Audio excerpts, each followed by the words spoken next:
Taip, galit paskirstyti aliejų, arba lasjoną, arba kremą. Ir nugaros tiesiamuosius raumenis pirštų pagalvėlėmis.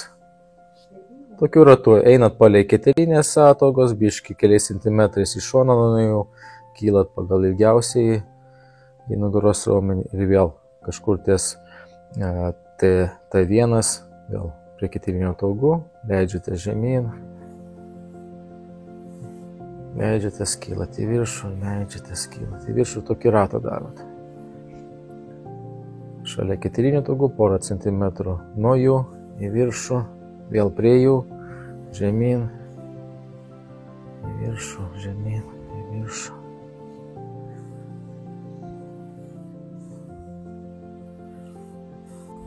Ir taip prajudinat. Paskui galite iš karto pereiti prie tokio skersinio išjudinimo.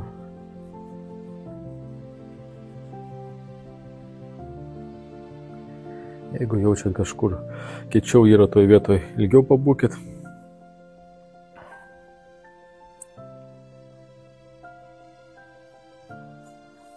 Galite vėl tą patį judesį, galite atvirkščiai jau dabar daryti.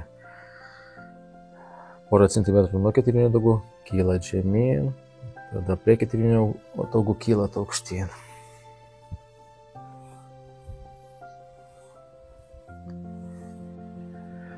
Ta patį galima nykščiais panašiai padaryti. Buvo pirštų pagalvėlėmis, sakykim. Taip, skersai, dabar galite nykščiais.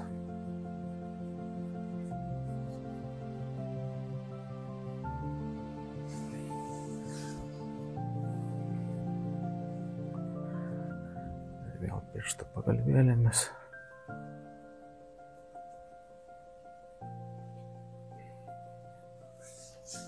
Ir nuglostat. Na ir galima nykščiais per visą nugarą. Vienas nykštis kyla į viršų, kitas leidžiasi žemyn. Vienas į viršų, kitas žemyn. Vienas į viršų, kitas žemyn. Čia jau tame tarpe tarp keterinių skersinių ataugų. Čia daugiau būtų tas keteriniam raumeniui judesys skirtas.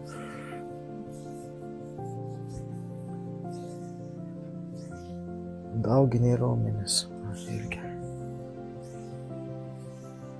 Grynai palei keterinės ataugas eina, palei kraštą.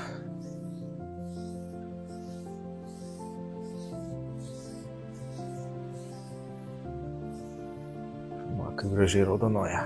Ir tada nuglostat.